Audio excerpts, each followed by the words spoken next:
Čaute ľudia, zdravím vás pri ďalšom videjku na mojom kanáli, ktoré bude troška venované pre tých mladších ľudí. Bude to také nezvyčajné videjko, budeme troška sa rozprávať o YouTube a o tom, ako by dneska chcel byť každý YouTuber. Takže, čo to vlastne znamená byť YouTuberom alebo tvorcom nejakého obsahu? Veľa ľudí si zamieňa byť YouTuberom s človekom, ktorý pridáva veci na YouTube. Nie každý, kto pridáva veci na YouTube, je relatívne braný za YouTubera. Hej. YouTuber je vyslovený človek, ktorý robí YouTube kvôli peniazom alebo kvôli sláve a tak ďalej. Hej. Niektorí YouTuberi dokonca robia respektíve reklamu niektorým značkám.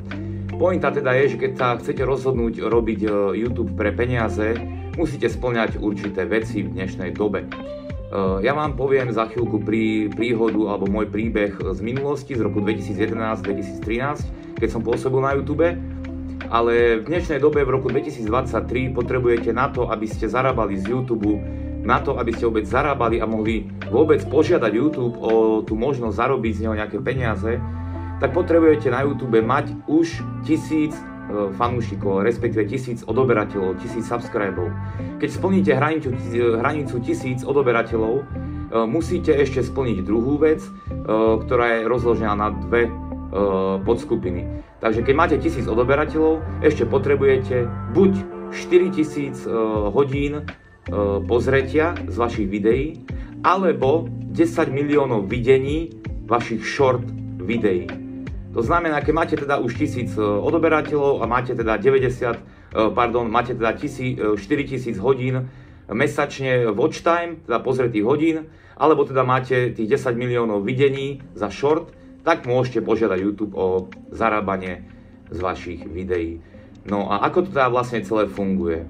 Ja sa teraz vrátim k tomu príbehu a vrátim sa do roku 2011-2013, kde som teda pôsobil na YouTube takým štýlom, že som kradol. Môžem sa priznať, takým štýlom som kradol. Stiahol som si audioknižku, dajme tomu, že išlo Malého princa od Exupéryho, alebo išlo o nejakú inú knihu známu, napríklad Alchymista, bol celkom obľúbená knižka, celkom obľúbené dielo, ktoré malo veľa videní. No a teda ja som stiahol túto audioknihu vo formáte MP3 alebo MP4, stiahol som si obrázok tejto danej knižky, spojil som to dokopy, urobil som z toho video. Hej. Napríklad Malý princ mal okolo 6 hodín. Takže toto video som uploadol v tom roku 2011 na YouTube a ak malo teda videjko viac ako 10 minút, mohli ste si na ľubovoľné časy dávať tohto videa reklamy, lebo zarábate z tých reklam.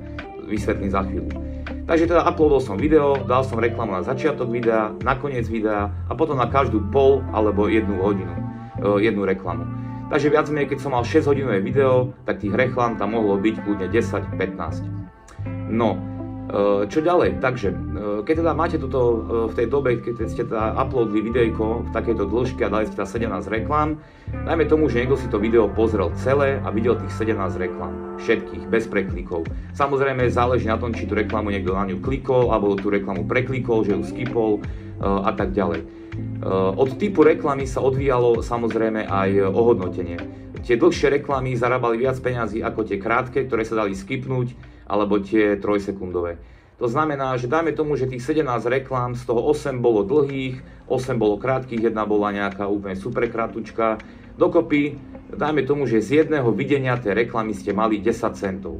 Reálne ste z toho mali tretinu.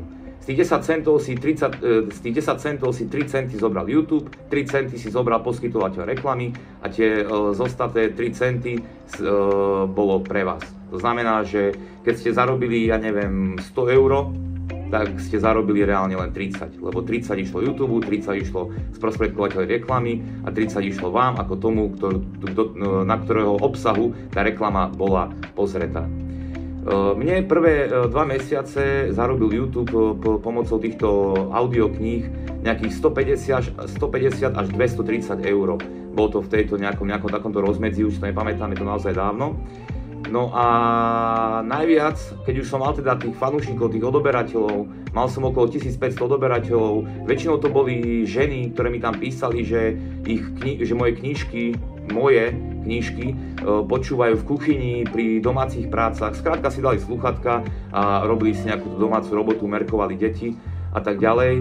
A v tomto teda prípade počúvali moje knižky. Takže boli to odoberatelia, ktorí sa ku mne vracali, ak môj content mali viac menej radi, aj keď to môj content nebol. Najviac mesiaci mi zarobil tento content 1200 eur. Toto trvalo nejakých 8 mesiacov, moje obdobie s týmito knižkami, lebo v tom období ešte nebol YouTube tak chránený autorskými právami, respektíve tie autorské práva neboli až tak možné vyhľadať na tých videách. No lenže v tej dobe, keď som to akurát ja teda robil, tak už ku koncu mojej kariéry, o tom 8 mesiaci, keď už som bol na tom píku, kde som zarobil 1200 mesačne, tak YouTube zaviedol nové pravidlá a systémy na kontrolu vášho obsahu a bolo samozrejme zistené, že obsah, ktorý ja predávam alebo teda uverejňujem na YouTube, na mojom kanále, nie je môj a tým pádom porušujem autorské práva, za čo mi boli udelené 3 strajky a môj kanál bol vymazaný. Spomeniem teda, že na YouTube môžete urobiť len 3 chyby, tieto chyby sa nazývajú strajky. Každý jeden strike vám dá určité obmedzenie na nejakú dobu, dajme tomu na 90 dní, na 180 dní a keď dostanete tretí strike, váš kanál je kaput a bude vymazaný. Takže na to treba veľký pozor. No a teda vrátime sa do roku 2023. Keď som teda spomenul, ako sa dalo zarábať tedy na YouTube rôznymi spôsoby, tak dnes už to je, hovorím, ťažšie. Spomenul som, že teda dnes potrebujete na to, aby ste vôbec požiadali YouTube o šancu zarábať, mať tých 1000 odoberateľov, už musíte mať vytvorené to publikum 1000 odoberateľov a musíte mať teda 4000 hodín pozretia z vašich videí alebo 10 miliónov videní z vašich shortov. Keď teda toto spĺňate, môžete zarábať, môžete byť ten veľký youtuber a mať z toho peniaze. Problém je v dnešnej dobe, že YouTube je strašne veľký trh. Je to naozaj trh. Na tomto trhu každý predáva svoje videjka rôznym spôsobom. Nie každý má z nich peniaze. Ako som spomenul, nie každý je youtuber v pravom zmysle slova. No ale aké teda kroky by som vám odporúčil, poprípade aké rady by som vám dal? No, rada číslo 1, vyberte si content, obsah, ktorý budete robiť. Nerobte veľa rôznych kontentov dokopy. Napríklad, uvediem príklad, keď ste sa rozhodli uploadovať videá o hraní hier počítačových, robte len to a okolo toho veci, počítače, PlayStationy, hry a tak ďalej. Keď ste sa sústredili na bodybuilding, tak robte videá z bodybuildingu, z fitnessu a tak ďalej. Keď ste sa rozhodli robiť videá o varení, robte videá o varení. To znamená, aby som teda nejaký ten conclusion z tohto priniesol, vyberte si, v čom budete podnikať, inými slovami. To znamená, ako hovorím, vyberte si jeden typ vášho kontentu.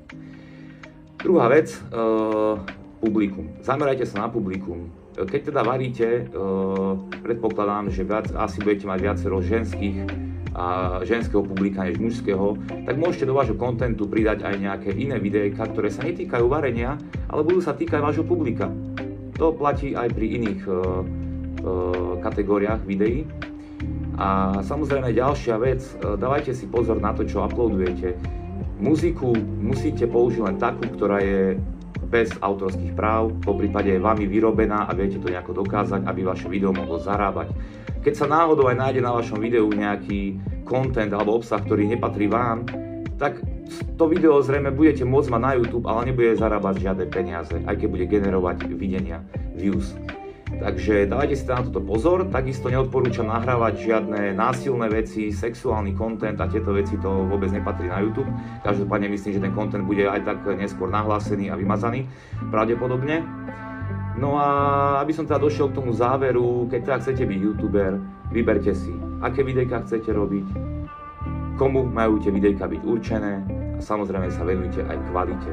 O kvalite napríklad ja môžem povedať, že môžete robiť videjka iPhoneom, môžete robiť videjka zrkadlovkou, môžete robiť videjka kalkulačkou, môžete robiť videjka čím chcete.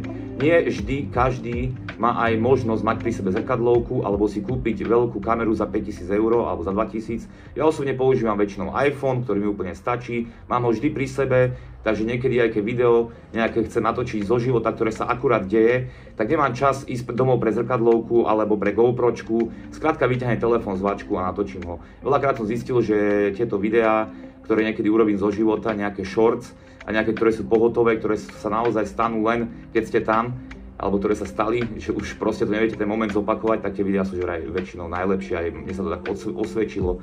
Ja som sa na YouTube vrátil po 10 rokoch, od toho 2013, keď teda môj kanál bol vymazaný a začal som robiť moje videá už nie pre peniaze, ale pre moje a vaše potešenie, pre trocha zábavy a srandy. Osobne ma baví aj strihať tieto videjka, zaujíma ma celkovo ten software a tieto veci ohľadom strihania videí a editingu, takže docela sa v tom vyžívam, dá sa povedať, a robím to teda len pre seba a pre vás, už to nie sú žiadne peniaze. Momentálne mám na kanáli 450 odoberateľov a začal som s tým pred 8 mesiacmi, pred 9, skoro 9-10 mesiacov dajme tomu, a mám 450 odoberateľov a zatiaľ mám 259 000 views, 4 milióna, čo nie je špatné.